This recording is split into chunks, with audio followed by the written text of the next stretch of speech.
was written outside of my work, even though it relates to my work of researching streams and waterways that flow through our parks. So just have to make that very quick disclaimer for the COIB, Conflict of Interest Board. You can see here on the cover, the illustration for the design is from Egbert Ludovicus Vieli's map of Manhattan. Even though the map was made in the 1850s, it depicts the Manhattan that was before 1811, when the rectangular or rectilinear grid was imposed on the island, with a plan to erase the topography. This was even before Central Park was an idea, when there were avenues supposed to be on the site. The picture on the right is the Gowanus Canal of Brooklyn, with a naturalistic shoreline on one side, which is really naturally occurring, where nature takes back what was hers, and on the other side, still some remnants of industry, utilities on the other side of it. Gowanus Canal actually was once a natural creek that was straightened and deepened into a canal, but is now in the process of becoming recaptured by nature again, even as people try to clean it up and make it more hospitable to nature at the same time. My own interest in writing this book goes back to my childhood. I grew up in Riga, Latvia, and with my grandparents, I used to explore the local creeks, ponds, and streams. And when my family immigrated to Queens, when I was in second grade, the first thing I started to look is New York City has the Hudson River, but what are the tributaries? What are the small streams? Because the same way that the major rivers of the world contribute to the civilizations that were growing on their banks, like the Nile River in Egypt, the Yangtze River in China, et cetera, the same way that Collect Pond influenced the development of downtown Manhattan as its fresh water source, or Newtown Creek influenced the industrial development of Western Queens. So these small streams impacted the neighborhoods around them, even though eventually the neighborhoods ended up covering the streams and building on top of them. But wherever you look, where there are dips in the landscape, streets that defy the grid, super blocks that are bigger than the surrounding blocks, all of those indicate that there were once streams flowing there, like Minetta Street in Greenwich Village, which has that bend indicating the presence of Minetta Brook. And that's just one example. So let's get started. We start off with Egbert Ludovicus Vieli's map of Manhattan, this descendant of Dutch settlers, veteran of the Civil War who rose to the rank of brigadier general, but better known to us as the civil engineer, that even though Central Park was designed by Olmsted and Waugh, he was the engineer who mapped it out, pointing out the conditions as they were on the site of that park. When this map was made, Central Park was mostly shanty towns, farms, swampland. So a lot of the trees that you see there were planted by Olmsted and Waugh to give that naturalistic terrain that under natural conditions did not exist there. We see a large rectangle in the middle of Central Park. That was the receiving reservoir of the Croton water system. The water would be collected in Westchester County, flow down through the High Bridge towards the receiving reservoir, and then further down to 42nd and 5th, which was the distributing reservoir, from where it was distributed throughout Manhattan. The receiving reservoir was built in the 1830s on the site of Seneca Village, a community of free blacks and Native Americans and poor whites who all lived together in harmony, very rare time, between what is today 8th Avenue and 7th Avenue in the upper 70s, low 80s, so close to the Upper West Side. As you can see on the lower part of the screen, this was the topographical survey made in 1855, just before the construction would begin. You can see near the lowest end is Devore's Mill Stream, which began around West 69th and Columbus, flowed through the park, and leaving the park where the plaza is today, and then flowing continually in a southeast direction towards Turtle Bay. Next, you see Sawkill. Sawkill got its name because in Dutch colonial times, this is where enslaved Africans would chop down the wood that would flow downstream to the East River around East 77th, and then that wood would be used to build the Palisades that became Wall Street, the wall that protected New Amsterdam. So Sawkill. In Dutch days, the word kill means creek, same way that in Louisiana they call creeks bayous. In the West, creeks are called gulches. So it's a local geographical term specific to New York, New Jersey. So that's Sawkill.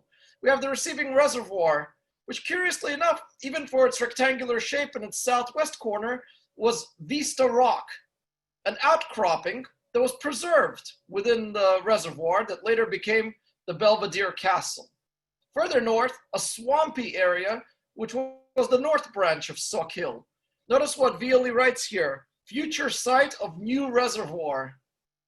This would become the Jacqueline Kennedy Onassis Reservoir, the big 106-acre reservoir. Again, 106 acres out of the park's 870 acres are here. And then further north, the park ends at 106th Street because the original proposal for the green sward, as allocated by state lawmakers, would have ended the park at 106th Street, which means that what we know today as the Harlem Mere, the Block House, Fort Clinton, Fort Fish, at the northern end of the park, part of the conservatory garden, would have been left out of the park's footprint, the most topographically exciting part of the park. It was Violi who fought to include those 4 blocks from 106th to 110th into the park. Violi argued that the topography there wouldn't be conducive to development anyway. It's so steep. Just include it in the park. The same way that later the cliffs of Morningside Park, St. Nicholas Park, and Jackie Robinson Park would also be included in the Olmstedian system of parks. Similar to how the cliffside alongside the Hudson River became Riverside Park rather than extending streets to the water's edge, as we see in Midtown and downtown. Looking a little bit closer, you can see that there were a few roads going through the park, roughly around 72nd Street, which ironically today is one of the double direction streets that does not go through the park. Olmsted and Vaux were smart enough to create transverse roads as shortcuts so traffic does not have to go all the way around the park at 65th, 79th, at 86th and 96th, but 72nd goes into the park, now closed to traffic, fortunately. You can see here the huge swampy area that became the new reservoir. And over here on the edge, what was once the Post Road that went along the eastern edge of Manhattan, all the way from downtown to Boston. Part of that Post Road became the East Drive of Central Park. And over here in the corner, the northwest corner, where I'm moving my mouse, was Montaigne's rivulet, named after Dr. Johann de la Montaigne, a French Huguenot who adopted the name Johann Montaigne, Dutch name. His family owned land here all the way into the early 19th century. Moving on from here, you can see a comparison between Violi's natural landscape of Central Park and the improvement of Central Park under Olmsted and Vaux. One of the things we don't have today, Central Drive. Only a small portion of it remains within the park, which is today that roller skating area and the volleyball area near the Loeb Band Shell. On the bottom, you can see 2 lakes. Those would later be merged into the pond. On top, where you have Sauk Hill in the middle, you have 3 small ponds, but the lake has not yet been proposed. You have the parade ground, which later became the Great Lawn, because in the early 19th century, all the way into the mid-19th century, some of the biggest parks in America had parade grounds for military drills in case of insurrection or war, or just for public patriotic parades. Next to the reservoir, a yellow area. That's the says proposed museum, as in the the Metropolitan Museum of Art, that would later be built here within the footprint of the park. The larger reservoir by Violi is a creation of Violi. So even though the landscape of Central Park is almost entirely the design of Olmsted and Vaux, the design and the form of the larger reservoir was a Violi design, where Violi said, this larger reservoir should have a naturalistic contour, a naturalistic appearance with its curvy shoreline. And that's how we ended up with the Jacqueline Kennedy Onassis Reservoir, where Violi argued, don't just put in an ugly rectangular circle here. Make it look like a real lake. And on top, the loch, L-O-C-H, which is Scottish for lake, is over here at Montaigne's rivulet. Looking closer to our coverage area for Landmarks West, we see also a very distinct topography between 8th Avenue, Central Park West, and the Hudson River. Bloomingdale Valley, Harsonville, were some of the old communities that were eaten up by New York City to create the Upper West Side. You have Broadway with its grid-defying route. But looking closely, we see 3 distinct streams within it. One around 63rd to 64th Streets flowing into the Hudson River with a cove.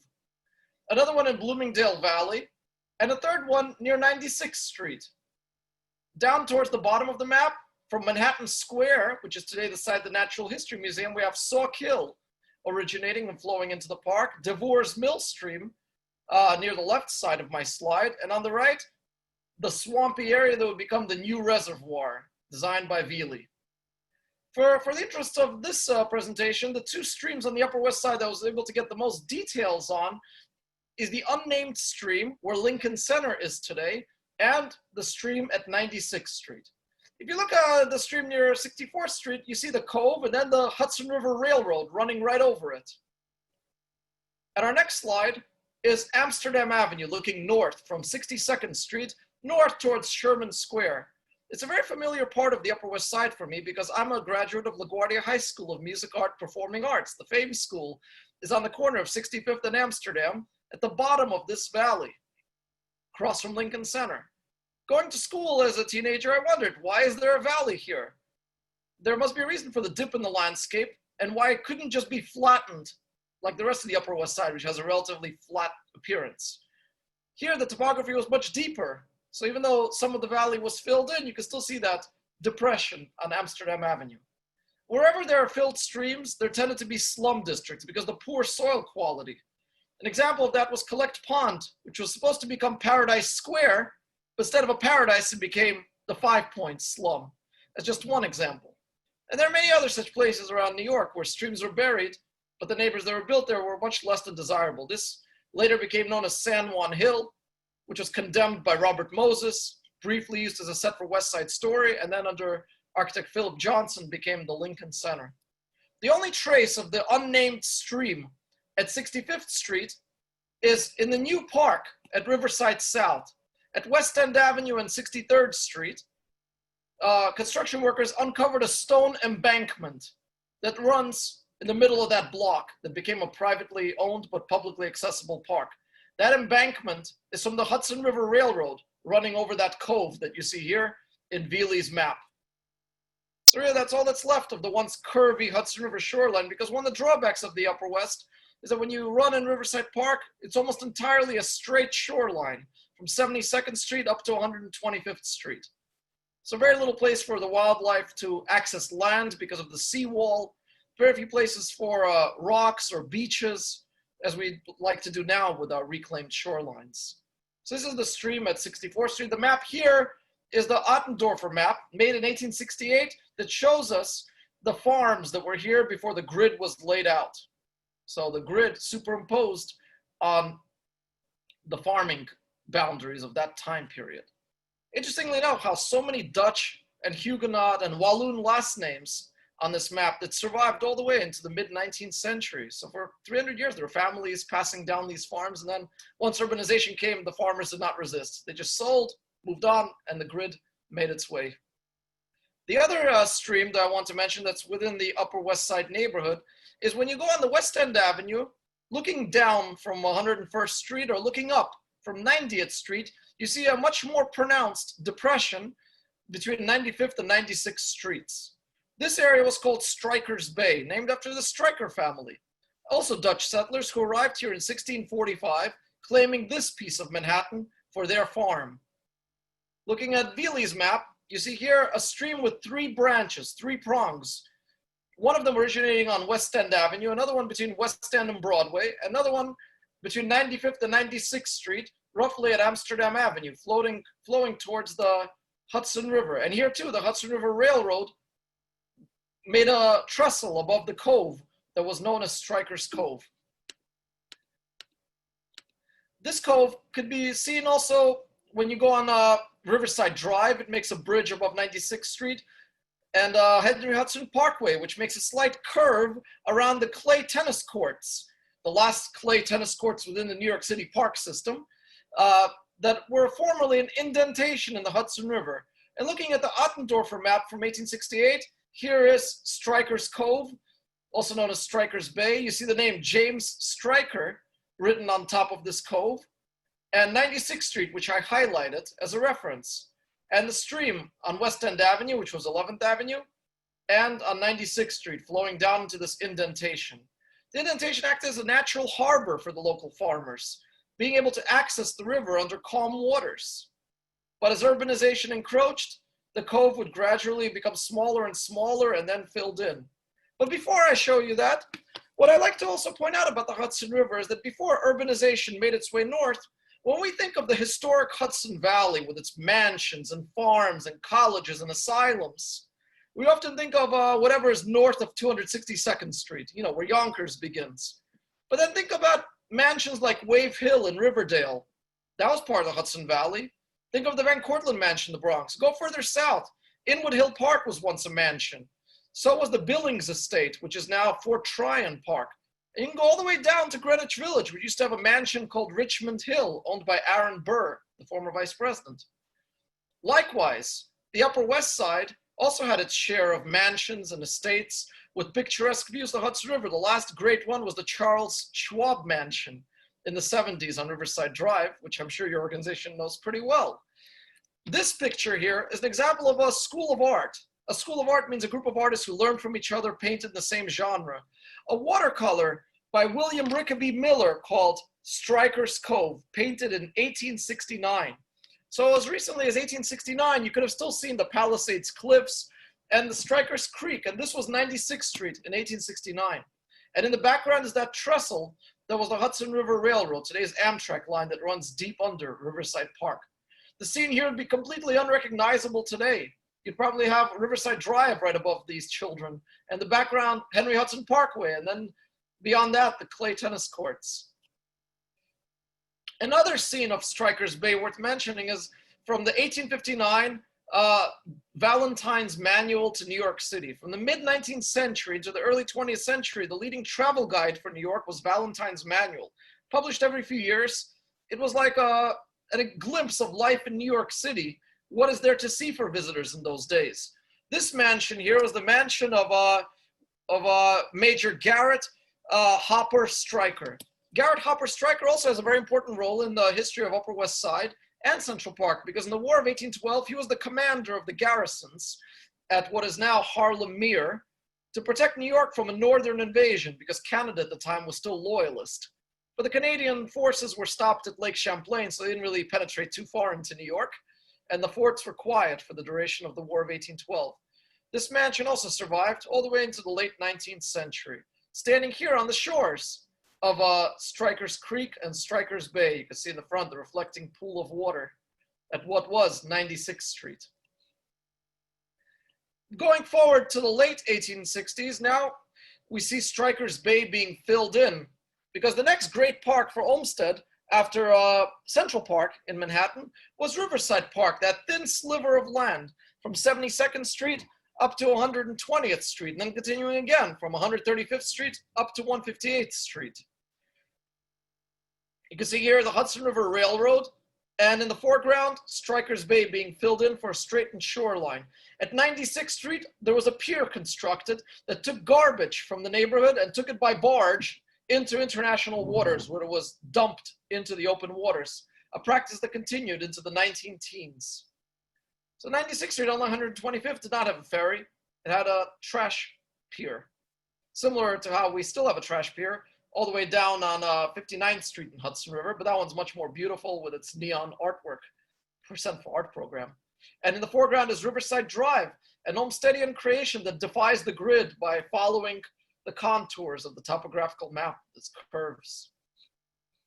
Here are some other interesting images to see. Around 1908, the viaduct at Riverside Drive was built, connecting two segments of the drive above the former Stryker's Creek, where 96th Street runs today. Built in a style known as Beaux Arts. Beaux Arts, also known as City Beautiful, is classically inspired architecture first created in France that takes Roman elements and adds much more decorations to them. Think of the Penn Station, the old Penn Station Post Office, Grand Central, Stock Exchange are just some examples. The bridge still surviving today is an example of the topography of where Stryker's Bay used to be. Here's another image looking west on 96th Street past the only indoor gas station in Manhattan. Wonder how long that's going to be around. On the right is another image of Stryker's Bay. This is from around 1935. During the Great Depression, a public works project by Robert Moses to expand the park, covering the railroad tracks with a promenade and building the Henry Hudson Parkway along the waterfront. Robert Moses, the parks commissioner from the 1930s to the 1960s, knew how to leverage money. By building highways and parks, that means that transportation money could be used to build parks. By building playgrounds next to schools, that means school money could be used to build parks or playgrounds. So by running more than one agency, he benefited parks. But at the same time, what benefit is there when a highway blocks access to the waterfront. So you can see Strikers Bay being filled in where the future clay tennis courts will be at 96th Street. The scene here of Strikers Bay takes us a little bit outside of our coverage area, so if you forgive me, Andra, this scene takes us to 125th Street, a place called Harlem Cove. This is a perfect example of a Hudson River School painting, painted in oil paint by James Gifford Audubon, nephew of John James Audubon, who had his estate in 158th Street. You can see a beach here looking north towards the Tappan Zee, Fort Lee on the opposite side, boats and waves. This is all salt water. The Hudson River is salt water all the way up to Tarrytown. So it's really an inlet of the ocean at sea level. The painting here took place in 1843. And I was able to visit West Harlem Pierce Park, which was designed by our own Parks Commissioner, Mitchell J. Silver, around the early turn of the millennium. So here is Mitchell Silver's contribution to our park system before he became our commissioner. You can see the Palisade Cliff is still there, looking literally in the same direction, but now we got the North River Water Pollution Plant, designed by William Datner, resident of Washington Heights, by the way, Datner, the Henry Hudson Parkway, and the piers. So again, exactly same location. I've made sure the cliff is almost in the same place in the slide to the best of my abilities. What is preserved from that scene of 1843, and would Henry Hudson still recognize where he is if he were to come back to life? Now taking us back to Central Park. On our tour of Central Park, I want to go from south to north. So the southernmost stream in the park is also the one that's closest to the park's headquarters, the Arsenal building, one of two places in the park that's older than the park itself, the other one being the Block House. This is the pond, what used to be Devore's Mill Stream. In 1993, a preservationist group created a map of the park that gives us the old stuff that used to be there with a current landscape. At the pond, you see the site of Wallman Rink. You see also here the thin blue line that was Devore's Mill Stream. This is a photo of the pond today, and this is a photo from 1977 when the Bronx was burning, when New York City had a pretty low point in its financial history. Notice the thinning out of the grass, the silting of the water. And look at it today, nature in full bloom. The pond was designed in a backward L shape by Olmsted and Vaugh within a swampy terrain that was mapped out by Veely. And around it was the promontory, this cliff that looked south towards downtown Manhattan. It was then a very clear view, but today all you see is 59th Street from the top of the promontory. Today is the Hallett Bird Sanctuary, where a few years ago, a stray coyote nicknamed Hal for the site was found. Gapstow Bridge, or as I like to nickname it, Selfie Bridge, because it's the most popular for that. And to the north of that, you can see the Wallman Rink. The Wallman Rink was actually once part of the pond, its northern bay. It was here that in 1951, philanthropist Kate Wallman donated money to the city to build that rink. Olmsted did not envision an ice skating rink at the pond because in Olmsted's days, winters were much longer and much colder and people could skate on the pond. But today with climate change, with the dangers of thin ice, we understand the purpose of this rink. He was also part of Robert Moses' vision for the park. Moses wanted the park to have more active recreation, not just horse riding and strolling and music concerts and boating. He wanted basketball courts, handball courts, tennis courts, and yes, ice skating in the park, to truly make the park more democratic and accessible to more people. Because a park is like a democracy. It has many constituent groups. You got your sunbathers, joggers, dog walkers, skateboarders, and so many other people who use the park and want a space for themselves in this park. So that's why in 1951, the Wallman Rink was constructed here. Also known as Chapter 12 of The Art of the Deal, also features Wallman Rink. Here are some other images. From Veely's map of Manhattan, Devore's Mill Stream is seen flowing from 69th and Columbus in a southeast direction through the park towards the plaza. The two red circles are the Arsenal building, which had a spring underneath it, a small branch of that stream. But don't worry, our basement has not flooded in ages. And the Plaza Hotel, which at the time of the park's creation was the site of an ice skating rink. Alongside these natural streams, there were often dams temporarily built in winter to create icy conditions. Ice skating was a very popular sport in the mid-19th century, emptying at Turtle Bay, present-day site of the UN. On the east side of Manhattan, there was a place called the Kissing Bridge on Boston Post Road. This is an illustration from 1860 from the Valentine's Manual, shortly before this Kissing Bridge would be kissed goodbye and paved over. These little romantic overlooks. That was a part of 19th century New York that's gone. This is another image from the 1860s map of the park. Shortly after the park was completed, we see the pond with its northern bay that would become the ice skating rink. We see the arsenal on the edge, and on the bottom you could see the skating club on the site of the Plaza Hotel from the year 1863. Interestingly enough, all the way into the 1930s, it was still possible to go on a boat ride in the pond, rent out a boat. Today, the only place in the park where you could rent out a boat is the gondola rentals and the paddle boats at the lake. And of course, the model boats at Conservatory Pond. What's interesting about Central Park is that before Olmsted and Vaugh's design became the reality, there were a few failed designs for Central Park.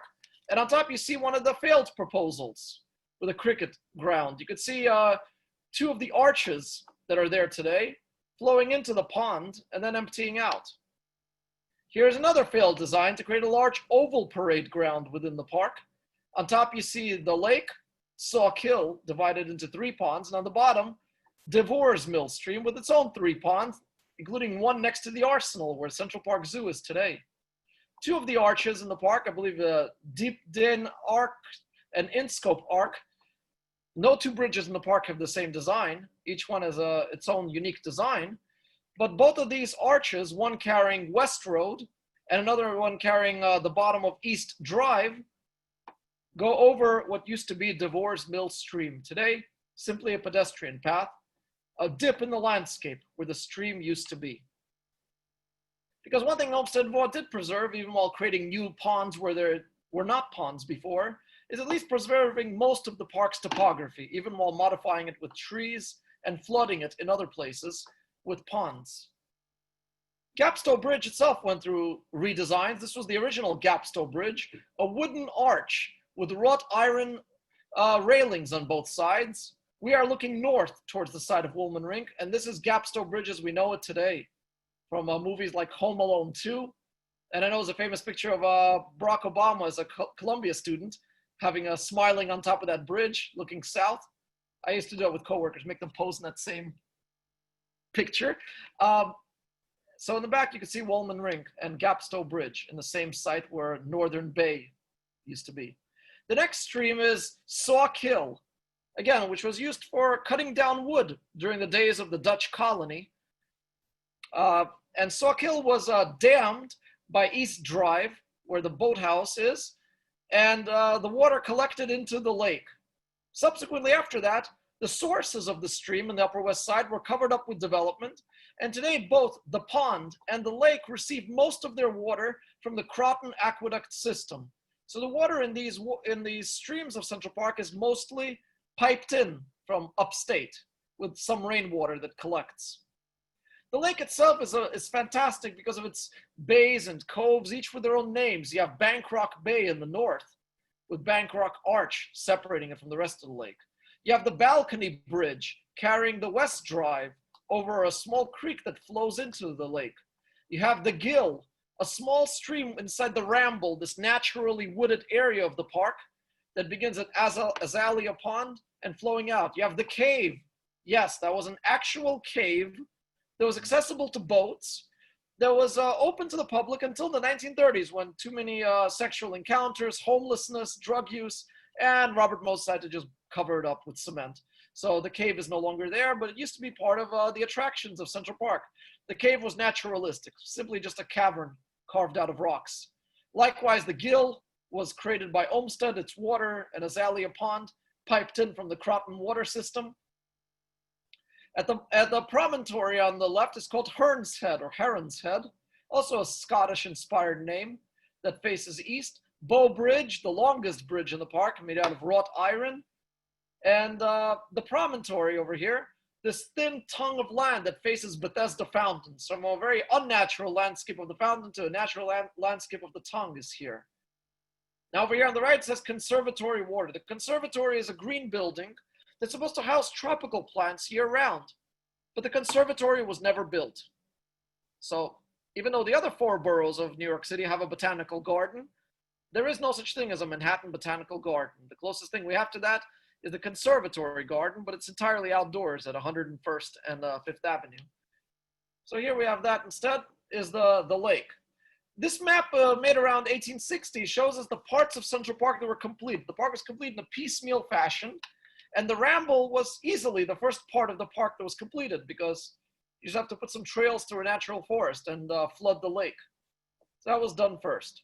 On the bottom, you have the Mall, the straight boulevard of monuments, the only part of Central Park that's European inspired with its straight alley of monuments. The rest of the park is not supposed to look like European. It's supposed to bring nature to New York City because Olmsted's idea was not everybody could afford to travel north to the Catskills or the Adirondacks.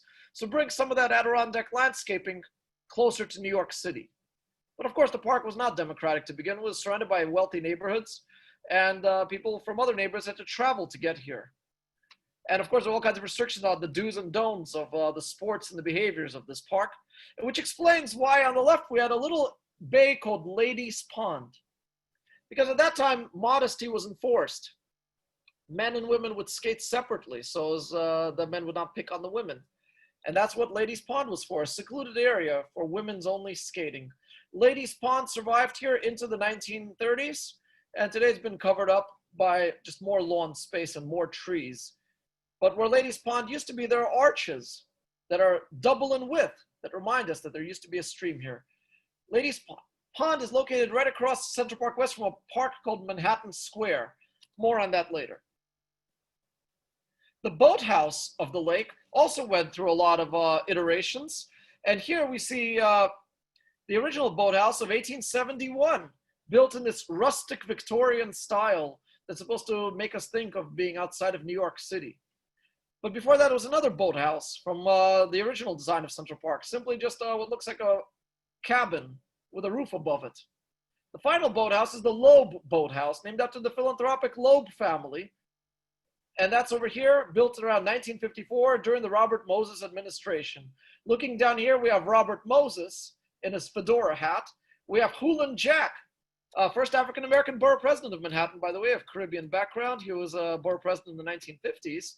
And being a public park, you gotta have some local children here. But being the Upper East Side, it can't just be any local children. The girl here is a Loeb and a Roosevelt.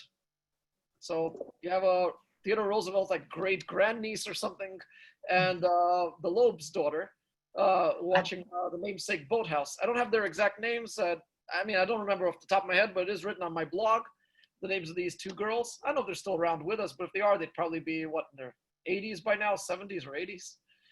We have a question, so I'm going to pop in here with a question from Beth. Hey, Beth. Hello. One quick thing in this 4 photographs here of the boathouses, the upper right building, I don't know what that is. That's not the Loeb Boathouse. It's not. I'm not sure, because if you look on the right, there's a outdoor seating area that's covered, and you go to see a rooftop with outdoor air coming in. So that could be the restaurant that's there today. So that's my presumption. But yeah, I could be wrong. But when I look in the park's archives, if a photo illustration is misidentified, sometimes that happens too. Yeah, I'll take a look and I'll get back at you. I could be wrong. Well, here's a Beth is another guide in the park, so I thought she might be able to. Cool. Here's a view There, of the now you can see Loeb Boathouse. Looks kind of like it to me. Clarity. There is a flagpole in front of it. There is a little outdoor area, boats next to it. So sometimes the rendering of the architect does not become the final design, because designers are often modified, for cost concerns and others. But this was one of the illustrations of the proposed Loeb Boathouse at the lake. Which is really, that makes sense. If it's the rendering rather than a final, that probably explains it. Yeah, rendering is always prettier than the final design, but that's the reality of things. Looking here, you can see a view from the Bethesda area. This is the Bancroft Bridge. The Bancroft Bridge is fascinating because when New York City was at the bottom of its financial state in the 1970s, a lot of the bridges in Central Park, especially those made out of wood, were subject to vandalism and destruction. And the Bancroft Bridge was reconstructed using historical photos and illustrations. So handsomely remade in the early 90s, thanks to Central Park's Conservancy with its $100 million budget. So God bless the philanthropists for making this look back in the Victorian rustic style. What else I love about the Bethesda fountain, its name derived from the Christian Testament. The angels of the water, its name also derived from the Christian scripture, but the sculptor was a woman sculptor, and the model for that angel was believed to be her lover. Yes, lesbians in the 19th century. Not sure how public they were about it, but that is what is believed to be the model for that angel, her own lover. The background is the lake. This fountain, is a lot of movie backdrops take place here. When my high school had its graduation shot, we stood around the fountain. So for us LaGuardia High School alums, this park was our schoolyard. Now back to that ladies' pond, that secret pond that is all but forgotten today. You can see in the 1993 map of Central Park, Ladies Pond is here in gray to remind us of what was here. You can see that blue line that is Sauk Hill running from the natural history site underneath the 81st Street subway station, through Ladies Pond, through the lake, into Conservatory Water, and then out to the Upper East Side. Elevations are nicely posted here. And the two arches that I see on the left, one is Balcony Bridge, because it has those balconies overlooking the lake. And the other one is the Eagle Vale Arch, which carries 77th Street into the West Drive. Today, of course, closed to vehicles. It's a double arch. One arch was for the horse path, the bridle path, and the other arch was where Ladies Pond used to narrow. So at one time, women could ice skate underneath this arch, but not anymore. Under the balcony bridge, a small indentation, and a small creek at 72 feet above sea level is pointed here. And over there was an arch that's today called the Triplets Bridge, after a philanthropic family, I believe a California law professor and her husband, named this bridge after their 3 sons in the early 2000s when they paid for the restoration of this bridge. The small stream here, it looks like it's coming out of rocks, but underneath those rocks are pipes with city water that feeds this stream. So the stream underneath Balcony Bridge once connected to Ladies Pond, but now just comes out of a city's water supply. Here's Bankrock Bridge, Hearns Head, and around the point at 57 feet above sea level is the lake. Beyond the lake is Trefoil Arch. Trefoil meaning a 3-branched circle, Gothic architecture, and then the Conservatory Water, where that conservatory was supposed to be built, but instead of a greenhouse, it is the site of the oldest model yacht club in New York that had its centennial a couple of years ago, and used to the movie Stuart Little. Conservatory Water also built on top of Sauk Hill at 46 feet above sea level, so the water takes a drop by 11 feet as it flows from the lake into Conservatory Water. Winslow Homer, a great American painter, illustrator of the Civil War for Harper's Weekly, resident of the state of Maine. Here, when Ladies Pond opened up for Harper's Weekly, he made an illustration. And notice here, parks officers keeping the women distant from each other, keeping the boys away from the women on the scene of Ladies Pond. Here's a 1930s image of Ladies Pond shortly before its burial, with the Natural History Museum and the New York Historical Society in the background. Today, just a field and trees here, and the Eagle Vale Arch in the background. Now, the Natural History Museum. For what the museum's purpose is of celebrating natural history, the museum doesn't really devote enough attention to the history of its own site. What is today, controversially, I should say, is called Theodore Roosevelt Park. Theodore Roosevelt Park was originally Manhattan Square. Manhattan Square, or Theodore Roosevelt Park, is actually older than Central Park. Manhattan Square appeared on the original 1811 grid, the Randell Plan, also known as the Commissioner's Plan. The commissioners at the time realized the importance of open space, and so they allocated a few squares around Manhattan. There are roughly 3 to 4 blocks in length and a block in width.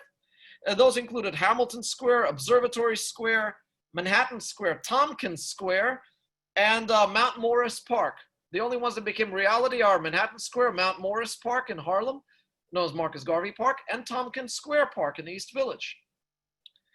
I think realistically and practically, this idea of sprinkling equally sized parks throughout Manhattan was better than Central Park, because every neighborhood would now have its own park. But instead, we have one big Central Park, or one big Prospect Park, good for the people who live nearby, but not so good for people who live further afield. Nevertheless, Manhattan Square did become reality in tandem with Central Park. Looking at this map of Manhattan Square from the 1850s, we see a Sawkill flowing through Manhattan Square with a pond alongside 8th Avenue, which is the main entrance to the museum, and then flowing out into Central Park. We see another map from the 1870s, the G.W. Bromley survey from the New York Public Library collection, which has detailed property maps of Manhattan from the 1870s all the way to 1951, I believe. You can see Central Park, formerly Manhattan Square. This 1870s map proposes Manhattan Square as being annexed to Central Park. So if you ever asked, did Central Park ever spill beyond 8th Avenue? Supposedly. It would have had an archway above 8th Avenue, where the entrance to the museum is. It would have had a pond inside it, a system of walkways, and a museum on the northern side of the park. In reality, the museum was built in the middle of Manhattan Square, overlooking Sawkill. But you can see very quickly, Sawkill is being buried with rocks, and the museum would be gradually expanded to cover up, I would say, about 5/6 of this park. So a vast majority of the park is now the museum. Because all the way from the 1870s and beyond, the city's official plan was Theodore Roosevelt Park would not be a park. It would simply be the museum grounds, and the museum could expand as it sees fit. But we see in more recent years, the residents of Upper West Side are very protective of the green space that is Theodore Roosevelt Park. So any attempts by the museum to continue expanding are met with resistance at this point. And so this is what we have today, is the museum covering up most of Manhattan Square and Theodore Roosevelt Park with no trace of the pond and the creek where the museum used to be. So natural history, but not so much for the site itself. Now going further back east, we take you to the Kerbs Boathouse, K-E-R-B-S, Kerbs being another philanthropic family built in the same style as the Loeb Boathouse. This is the model boat pond. And here you had two boathouses, a small one from the 1870s into the 1950s that stood there, and the present one with its copper tower rising in the middle. Next to Trefoil Arch, I take a picture of a manhole, because under that manhole, you could see a stream flowing. This is not a sewer, this is a stream from the lake to conservatory water.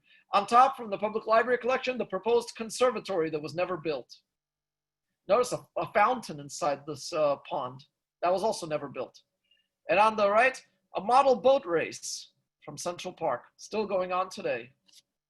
This pond does not look naturalistic because this was inspired by the Jardin Luxembourg, the Luxembourg Gardens of Paris, the outline of that pond resembling the ponds of the palaces in France. Now our next pond takes us a little bit north to 79th Street. This is Turtle Pond overlooking Belvedere Castle. The early maps of Turtle Pond I could show you is from the 1993 atlas, showing us the Delacorte Theater, Belvedere Castle, and Belvedere Lake. Very small, but also part of a much longer history, because what is Turtle Pond today is the last remnant of the lower reservoir, previously known as the distributing reservoir of Central Park, a waterway that predates the park, a waterway that would result in the destruction of Seneca Village. This is a picture of Vista Rock from just before the park's construction, showing young couples overlooking the reservoir with its gatehouses on the side, West Drive in the background. This is the scene today from the top of the castle. Of course, this castle looks like it's hundreds of years old, but in reality, it's an Olmsted production. And of course, it was never used to defend us against any invading armies, but the castle does have a functional purpose as a weather station, that even today, when the news tells us about the weather in Central Park, they really are talking about the weather at Belvedere Castle. Turtle Pond was the last remnant of this larger reservoir that is today the great oval of baseball fields, so famous also for its concerts. This reservoir today has historical signs around it by the Conservancy that tells us the history of the neighborhood that became the reservoir. And this is an aerial survey from 1924 and the present day. You can see here how it took up a large chunk of the park center between the two museums. The reservoir became obsolete by the 1910s. So why wasn't it demolished until the 1930s? Because the city was not sure what to do with it. There are proposals here for a giant World War I memorial in the middle of the park, because the 1920s is when we named a lot of playgrounds and parks after the World War I dead, because we thought that was the world's worst war. We didn't know there was going to be another World War that would come soon after. But the World War I memorial was viewed as too intrusive, too gigantic for this park. And so the reservoir continued on. There was another proposal to create a grand boulevard or alley to connect the Natural History Museum to the Metropolitan Museum. But that boulevard was also viewed as an intrusion and as a disruption of the Olmsted landscape. And so that wasn't built. Looking down here at the historical photo of the lower reservoir, we can see the genius of Olmsted and Vaughn. They built it on a hilltop, obscured it with trees, so that when people are walking on West Drive or East Drive, instead of seeing the reservoir, they would see just a big hilltop obscured by trees. This functional part of Central Park was supposed to be out of sight and out of mind for the park's visitors. But as we know, a lot of what we call New York City, a lot of our great landmarks are really just functional structures. Brooklyn Bridge is a bridge. Statue of Liberty, just a giant lighthouse beacon. Central Park, just some green space to shield a reservoir. So yeah, very functional city. Queensboro Bridge goes to Queens, Brooklyn Bridge goes to Brooklyn, even though now we like to rename bridges after people. The only remnant of the receiving reservoir, besides Turtle Pond, is on the north side, 86th Street Garage, where we have our resident blacksmith. Yes, we have blacksmith as a job description, the person who does the horseshoes for our horses and does the sculptures and railings for our fences and parks. The blacksmith's office is here on 86th Street, the 86th Street shops. And alongside the 86th Street shops is a parking lot with a slanted wall. That slanted wall on the north side, just below the big reservoir at the 86th Street transverse, is the remnant of that reservoir that's not there anymore. Behind the wall is now a baseball field. So anytime I visit the blacksmith's office and our parks operations office, I know that I'm looking at a former reservoir retaining wall. Of course, this reservoir, as Andrea mentioned to me, in the 1930s was drained, but that was under President Hoover. We didn't have the money to replace it with parkland. So between around 1929 and around the 1934-35, this was a shanty town, a Hooverville for unemployed workers. And one of the roads that was constructed through that park was nicknamed Depression Street. An embarrassment, because facing this depression, Hooverville, were the apartments of Fifth Avenue and 8th Avenue. So some of the wealthiest people in America were looking at some of the poorest people of America right out of their windows. Well, under President FDR, Public Works Administration meant that long-delayed parks project would be completed with infusion of federal money and job creation programs that resulted in the Great Oval. Our next reservoir is the Jacqueline Kennedy Onassis Reservoir, given its name after her death in 1994 because she lived at 1040 Fifth Avenue. The only reason I remember that is because that was on our Gray Line tour guides exam. As Andrew mentioned, I worked on Gray Lines. That's why I paid my way through City College. Yes, she lived on Fifth Avenue. I love the number 1040. It makes you think of taxes, another easy way to remember it. Anyway, she was a big proponent of historical preservation in New York City, credited with the fight to save Grand Central Terminal and many other landmarks throughout the city. And she was famous for running around this reservoir as part of her health routine. On Veely's map, you see the new reservoir as a swampy depression, because very often our reservoirs are really just dams of existing streams built inside natural bowls. Here you can see a dotted line for Veely's eventual shoreline. And on the other side, you have Observatory Place between East 90th and East 94th, what is today Guggenheim and Cooper Hewitt museums, and the Russian consulate, another palatial building. The Observatory Place is a park that was never built. So for all the great parks we have in New York City, I could write a book on unbuilt parks too. Observatory Place, same type of square as Tompkins Square and Theodore Roosevelt Park. You can see Sauk Hill, the northern branch flowing through it. Another map is from 1833 that shows us the site of Central Park. I put in the green lines for Fifth Avenue and 8th Avenue. I give you the receiving reservoir. I give you the grid, the miniature grid that was Seneca Village. And this area also has a long history as a public square because in 1674, north of New Amsterdam, a new settlement was built called New Harlem, roughly at 125th Street. The border between New Amsterdam and New Harlem began around the East 70s with a diagonal line running across Manhattan from the East 70s up to the West 90s. Along the line, in what became Central Park, was an area called the Harlem Commons, a place for grazing your livestock, a place that belonged to the government. So there's a small part of Central Park that was actually publicly owned all the way back to the colonial days, while the rest of Central Park had to be acquired. or condemned from its private owners, such as Seneca Village. So the Harlem Commons becoming a new reservoir. Well, about the new reservoir, it looks like an indoor sea, like an inland sea with its vast size. That on a hot, humid day like today, you could jog around the lake and feel a little bit of a breeze. And this reservoir functioned until around 1993. So all the way until the early 90s, this was your drinking water. But by then it was felt that this should not be a drinking water reservoir. It's surrounded by urbanization. It's not as clean as it could be. And so today our nearest drinking water reservoir is the Jerome Reservoir in the Bronx, which distributes water around New York City.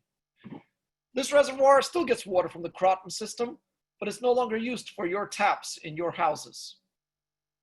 Used for the movie Marathon Man, among other great movies. And here's a scene from New York Times from the early 20th century showing the Fifth Avenue crowd walking around the lake. Not sure if that says Mr. and Mrs. J.P. Morgan, but I wouldn't be surprised. They all live nearby. You can see the Great Oval. What I find interesting about this reservoir is that there is actually a couple on the Upper East Side that was hired by Parks to dive in and look for all kinds of buried stuff that's been thrown into the lake.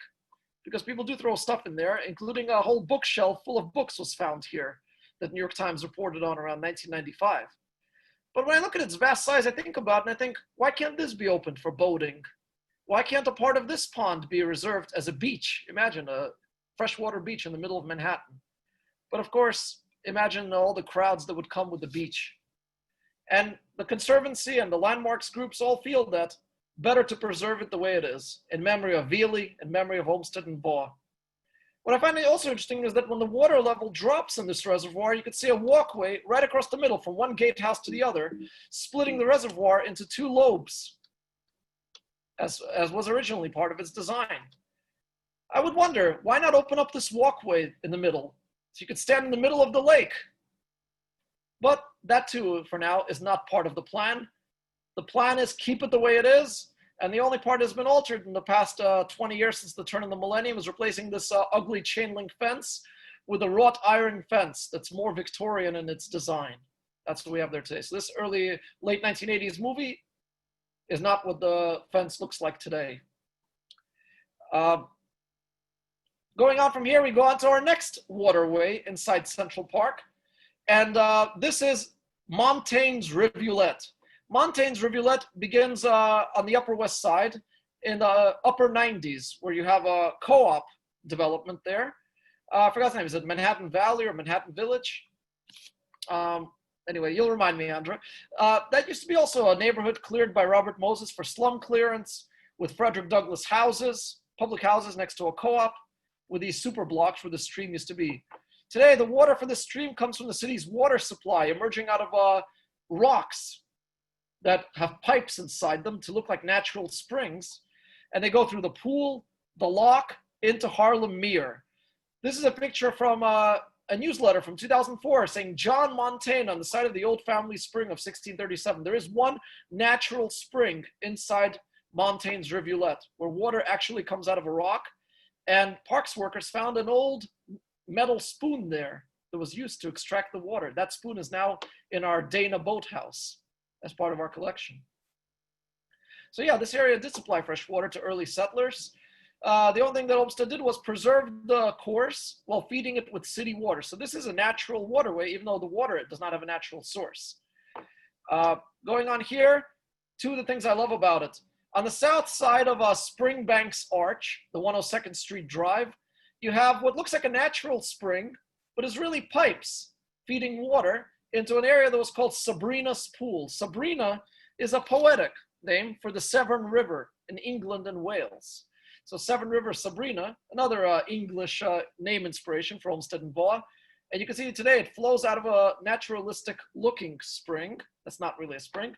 For a few feet, then goes into a manhole, emerges on the other side of Springbanks Arch, and then into the lock.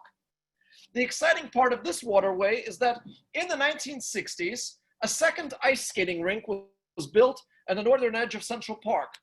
This is the Lasker Rink, named after Lula Lasker, another great philanthropist for our parks.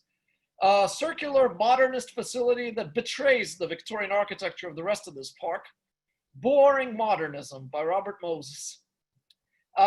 This rink was built right on top of Harlem Mere and Montaigne's Rivulet, used as a swimming pool in the summer, the only swimming pool in Central Park. I love going there because you're surrounded by all this nature. It's a lot less touristy, less crowded than the Woolman Rink. And in the recent years, the Conservancy emerged with a new plan to daylight the buried part of Montaigne's Rivulet by making the pool and the rink a little bit smaller and longer, turning the circle into an oval with a stream running alongside it. So now, when you emerge from Huddlestone Arch, the only arch in park system that's made of stones piled on top of each other, so no mortar, this is Huddlestone, the stones are huddling, you would soon be able to see straight towards Harlem Mere. Mere is the Dutch word for lake. Haarlem is a village in northern Netherlands. So it's a Dutch name, Harlem Mere, also man-made, even though the Dutch name makes you think it's old. This is the scene looking north today, the water going underground. What's interesting is the basement of this swimming pool continues to flood even today. And I know that because I work as a park inspector. So it empties into Harlem Mere. This should be completed by 2023, but of course of the pandemic, things might get delayed a bit. We'll see what happens. This is another scene from 1967, shortly after the Alaska Rink's completion. Now, why are both of Central Park's ice skating rinks built on top of waterways? Because it's easier to take away from a pond than to take away parkland. People can't walk on water, but people do walk on land. And that's why the Moses administration built the two ice skating rinks by taking away from two of our waterways, shrinking two of our ponds. But soon will be expanded again. This is Harlem Mere. On the left side are the hilltops where the blockhouses and the forts from the War of 1812 used to be. Here are two other images. This is a survey by Veely looking to 110th Street when he got his wish to build above the dotted line, which was 106th Street. You can see here Harlem Creek flowing in from the north. Montaigne's Rivulet, the junction, confluence of Harlem Creek and Montaigne's Rivulet is where Harlem Mere is today. The creek then flowed along 107th, 108th Street towards East River, where today you have the Franklin Plaza apartments, another super block where there used to be a stream. In the 1950s, a lot of our waterways and parks were cityfied, in the words of Robert Moses. That means where previously you had a rocky and beach and soil and plant-covered shoreline, they were now given concrete shorelines as an erosion prevention measure. So Casino Lake, Prospect Park Lake, Crotona Lake, Morningside, Crotona Lake, were all given concrete, unrealistic, unnaturalistic shorelines that made it hard for animals to go from land to water. This was a Moses period map of Harlem Mere with a boathouse. In recent years, Harlem Mere was given a naturalistic shoreline again, with rocks and plants and sand so that turtles could go from land to water. Next scene I want to show you is the boathouse. Just like with the lake, just like with conservatory water, the Harlem Mere went through 3 boathouses. The first one from the Olmsted Pier, a small wooden shack. Under Robert Moses, 1930s, you got your copper rooftop. This boathouse famously burned down and then was covered up by graffiti and garbage in the 1980s when Central Park was suffering heavily. Instead of restoring this Moses period boathouse, instead the city hired an architect to design it in the Victorian style. So today when you look at the Charles A. Dana boathouse, you see something that looks like it's from the 19th century, but really is only 1993. The beauty of the Harlem Mere today. You can't rent boats here, it's a nature center today. A couple more images. The final waterway of Central Park, and this presentation, since it's already a little over 1 o'clock, Andrew, please forgive me if I went a little into overtime. I hope you still enjoyed this, is a forgotten place called Lily Pond. When you go on the north drive of Central Park near 7th Avenue, also known as Frederick Douglass Boulevard, you'll see today what looks like an overgrown depression just north of the road, south of the road. But then you look at an old map, you see an area called the Cliff and a little pond here. And I was wondering, what did this stream look like? I first went to New York Public Library collection and found a stereoscopic view from the 1860s showing us Lily Pond. I went to the University of California collection, found this picture of actual lilies in Lily Pond. Today, the only place in Central Park where you can find lilies in the pond is in the conservatory garden. And then these cliffs with water cascading down about 30 feet down in elevation. And then, well, that's it for today. But today I actually found out, are there any plans to restore Lily Pond? Central Parks Conservancy says, not yet, but we're doing our research so that we can reconstruct it the way it was. Even in a heavy rain, there's not enough water to reconstruct this stream. But it shows you that for all the streams that we have in Central Park, there's so many other places where streams used to be, but no longer are. And that's why we have Forgotten New York, and that's why we have Hidden Waters of New York City. So I want to thank all of you for being here. I did not expect so many viewers. In any other situation, I would have loved to be here in person.